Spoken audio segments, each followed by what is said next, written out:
MC adalah seorang pekerja. Dia melakukan apapun untuk bertahan hidup di dunia yang tidak adil dan kejam ini. Demi bertahan hidup itulah yang pada akhirnya membuat egonya terkekang dan melakukan apapun agar tetap bisa menjalani hidupnya. Namun semakin lama dia mengekangnya, semakin besar egonya untuk melakukan apa yang ingin dia lakukan, lalu melampiaskannya. Pada akhirnya MC melampiaskan hal itu di dalam pikirannya sendiri. MC dalam pikirannya membuat sebuah skenario. Ia menciptakan sebuah kondisi di mana dirinya mengambil tindakan yang berbanding terbalik dari tindakan yang sebenarnya sudah dia ambil. MC melakukan ini sebagai pelampiasan dari ego yang terbelenggu. Sebagai gantinya, pikiran yang sedang ia kendalikan itu semakin lama tidak dapat menahan beban skenario yang MC ciptakan, sehingga muncul sebuah anomali atau entitas lain yang MC sendiri tidak tahu apakah itu hanya sebuah ilusi yang pikirannya ciptakan atau sebuah kenyataan. Pada sore atau malam hari ketika MC ingin melakukan pekerjaannya, dia selalu melakukannya sendirian dan sambil memikirkan tentang apa yang ingin dia perbuat. Dalam kesendiriannya, MC selalu merasa ingin melakukan apa yang belum pernah dia lakukan. Namun dirinya sendiri menolak untuk melakukan itu, karena dia merasa bahwa dia tidak pantas mendapatkannya.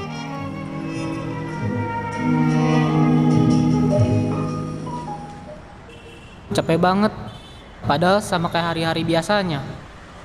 Tapi ya biasanya juga capek sih. Capeknya gue emang berharga buat diri gue sendiri ya. Emang sih gue bisa ngejalanin hidup kayak gini.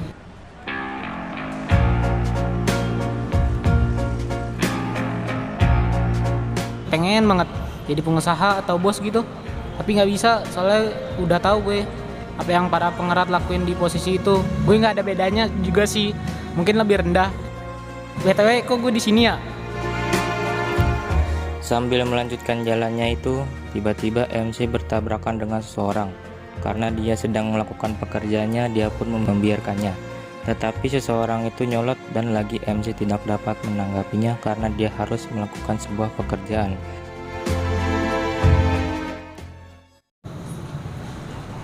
Woi, biarin aja udah. Semua pengisap gitu semua. Hidup cuma buat jadi alas kaki atasannya. Sampah. Sama-sama sampah kita ini.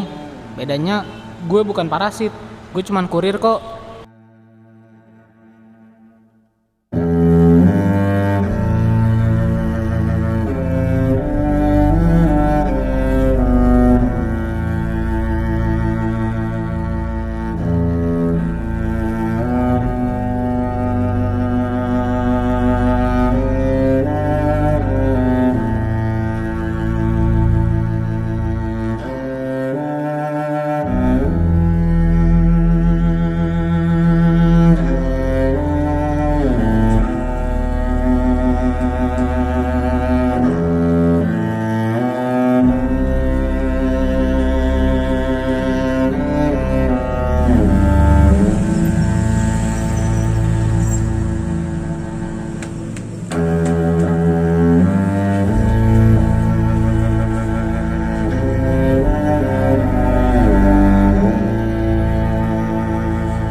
MC sekarang sedang melakukan tugasnya. Tepat setelah dia menyelesaikan tugasnya itu, dia dihampiri oleh salah satu anak buah bosnya yang mengirimkan perintah bahwa bosnya ingin bertemu dengan MC.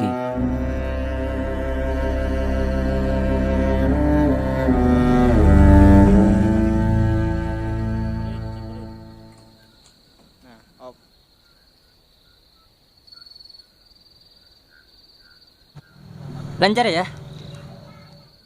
Iya, Lu dipanggil bos hari ini. Waktunya ngisi bensin katanya. gajian. Yes. Masih enggak juga ya? Hah? Enggak apa-apa.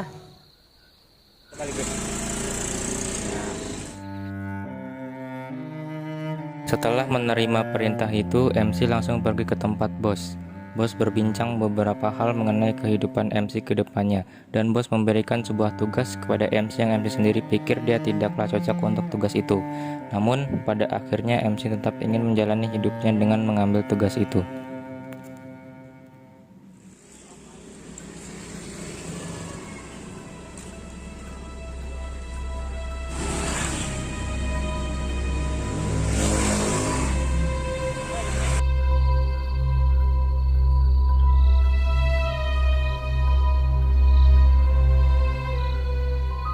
Gimana hari ini? Kamu sudah semakin berbeda hari ini ya. Ya udah, nggak perlu dibebani. Soalnya beban kamu akan bertambah lagi ke depannya. Sebelumnya, ini jatahmu. Jangan anggap ini sebagai beban juga ya.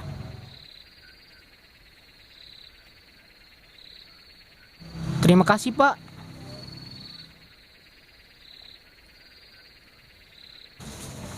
Hah? Maksudnya?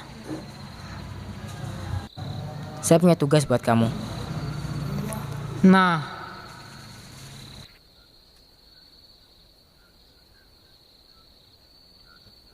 Tapi tugas kali ini lebih berat.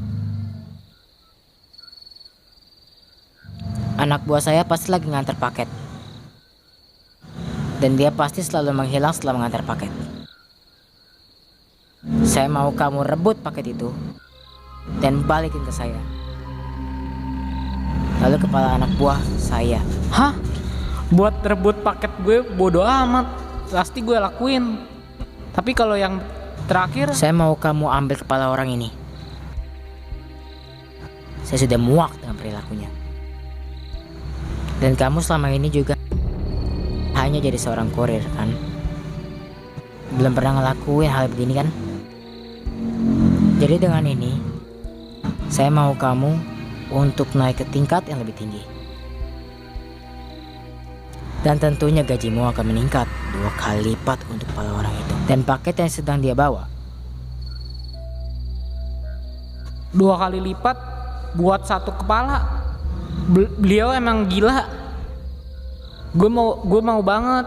Tapi kalau gitu caranya juga. Penawaran ini ada batas waktunya loh. Dan saya orangnya adil. Mau kepala dia atau kamu pun itu boleh. Mikir boleh, tapi jangan terlalu lama. Jadi, sebaiknya jangan terlalu gegabah. Jadi dia juga udah dapet penawaran itu. Kenapa nggak langsung ngambil kepala gue aja pas ketemu tadi? Yang gue yakinin dia pasti udah punya rencana. Apapun yang bakal terjadi ke depannya harus gue pikirin. Mungkin buat beberapa skenario. Pokoknya skenario atau rencana itu harus ngebuat gue tetap hidup apapun itu. Ngebunuh. Tapi kalau enggak, kepala gue bakal jadi. Baiklah. Tetapi saya harus membuat rencana saya dulu. Memang gitu. Harus bijak dalam buat keputusan. Tapi lebih baik cepat. Saya nggak suka kalau kepala kamu yang saya pajang. Jelek soalnya.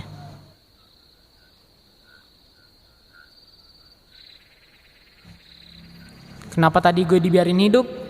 Kalau tujuannya biar gue kaget, ya udah kaget sih. Tapi kayaknya nggak sesimpel itu. Mungkin dia mau masang jebakan, tapi apaan? Lagi pula ngebunuh satu sama lain juga cuman bakalan ngebuat yang selamat jadi cacat, entah fisik ataupun mental. Ya itu gue ngomongin diri gue sendiri sih. Gue nggak tahu bakal selamat apa enggak, tapi pasti ada celah. Jadi selama gue masih hidup, gue bakal cari celah itu. Biar bisa hidup syukur-syukur pas dari ini semua. Ah iya, kalau udah punya cukup duit, gue bakal lari dari mereka. Mau mulai hidup baru yang lebih bermanfaat dan jauh dari kehidupan penyakitan ini. Makanya gue perlu hidup, cuk. Hoi, Weh, kaget gue. Maaf bang. kenapa maaf lu? Lu manggil gue kan? Enggak bang, tadi lagi ngomong sama diri sendiri aja.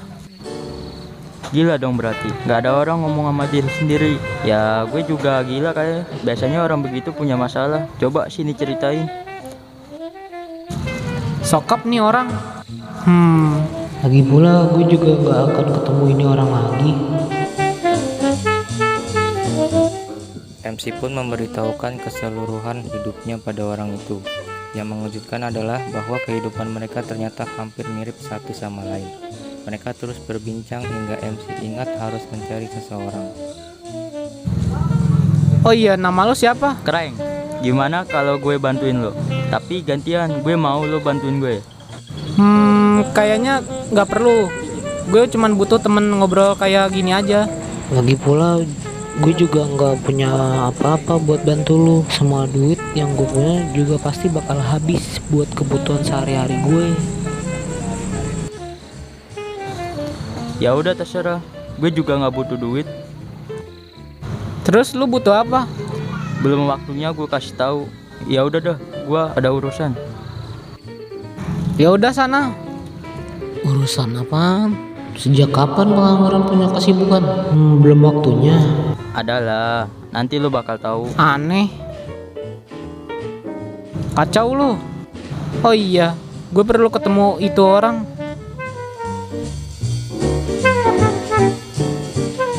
Pada akhirnya mereka berdua berpisah. Setelah itu MC berniat untuk menemui si anak buah dan menyelesaikan semua ini agar bisa hidup seperti apa yang MC inginkan. Namun tiba-tiba MC ditelepon oleh si anak buah yang menginginkan untuk bertemu. Setelah itu mereka bersepakat untuk bertemu di suatu tempat.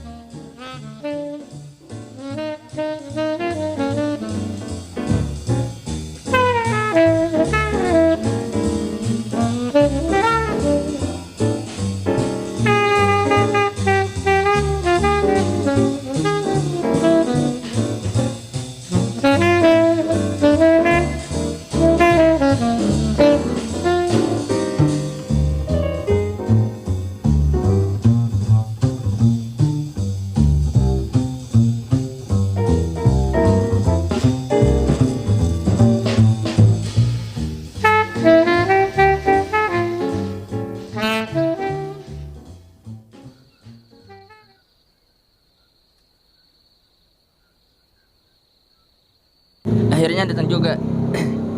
Gimana? Bos nanyain nggak tentang paketnya? Gue mau minta tolong sampein ke bos kalau paketnya udah sampai. Gue ada urusan lain nih. Jadi gue nggak tahu rencana lu. Please kasih tahu aja. Kalau nggak mau ya nggak apa-apa. Lu juga kayaknya nggak begitu peduli sama tawaran si bos.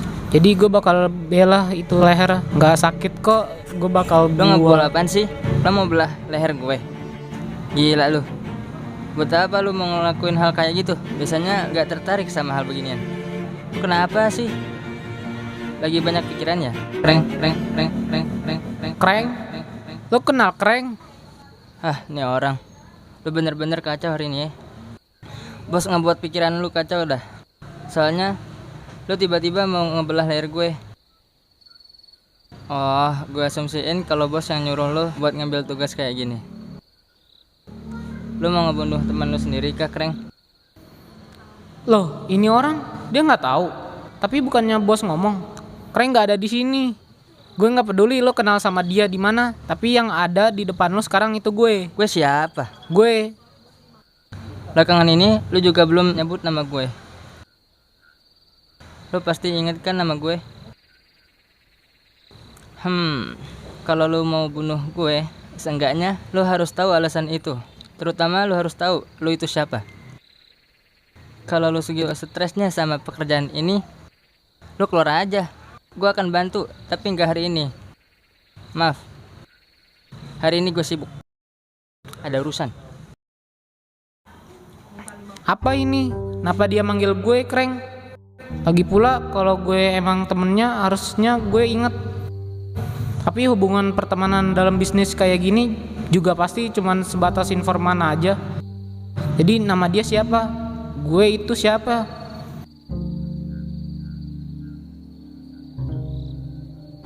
Nama dia itu Benny. Dia salah satu orang yang lo kenal. Tapi gue sama sekali nggak inget dia. Dan dia juga manggil gue pakai nama lu. Padahal lu tadi nggak di sini. Gua di sini dari tadi kok. Tapi gue nggak. Apa. Gue udah bantu ngingetin tentang teman masa kecil lo itu. Karena itu lo harus bantu gue pokoknya. Tapi gue nggak inget dia sama sekali. Ya, itu karena yang ingat cuma gue. Lo masih belum paham ya? Kita berdua ini satu individu. Kita hidup di tubuh yang sama, tapi kepribadian kita beda-beda. Satu perahu, banyak penumpangnya. Gua akan bantu jelasin ini semua, tapi gua mau lo bantuin gua. Apa yang harus gue lakuin? Gue butuh tubuh ini. Kenapa nggak ganti aja sendiri? Kita satu individu kan? Seharusnya buat hal kayak gini gampang. Enggak sesimpel itu.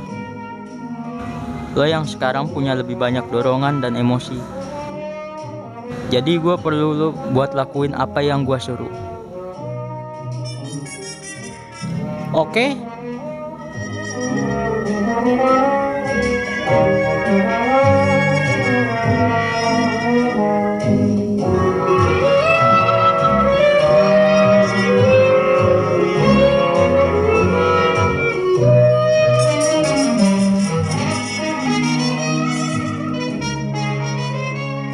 Ini Pak. Udah saya duga kalau kamu yang bakal datang.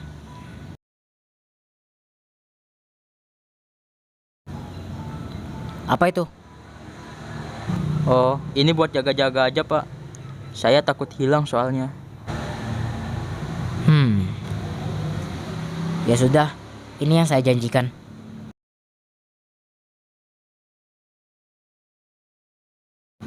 Kamu nggak perlu takut buat kehilangan setengah gajimu. Dengan ini, bisnis kita akan lebih lancar dibandingkan sebelumnya. Sampah satu ini kerjaannya hanya mengantar, bersenang-senang saja. Dia tidak tahu kehidupan sebenarnya. Kehidupan seperti yang kamu alami. Oh iya, saya bukannya memerintahkan kamu untuk mengambil paketnya ya. Ada di dalam kantong itu Pak. Emang muat ya?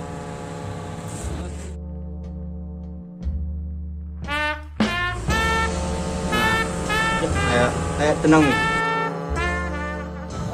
Tinggal misahin aja ini kepala sama badan.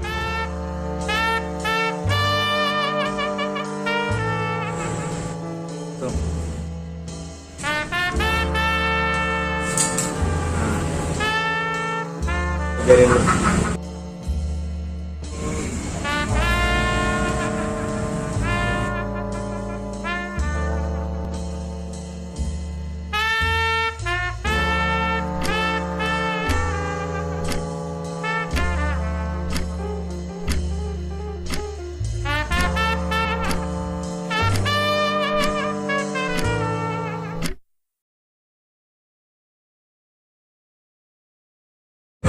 Dua, tiga. Lu mau buat apaan sih? Lu mau belak leher gua? Gila lu. Buat apa lu mau ngelakuin hal kayak gitu? Biasanya lu gak tertarik. Ya udah nih, anjir ya. Ini susah sih. Iya coba. Tiba-tiba hilang nggak tuh? Ada apa tuh? Aduh. Lu buat apa lu ngelakuin hal kayak gitu? Hari ini coy. Merogoh kantong. Hah? Merogoh kantong.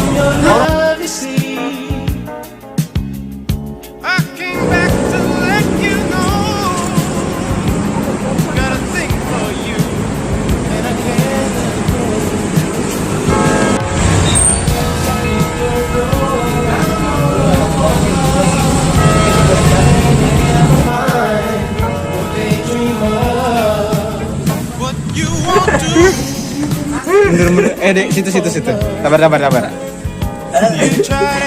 Bentar.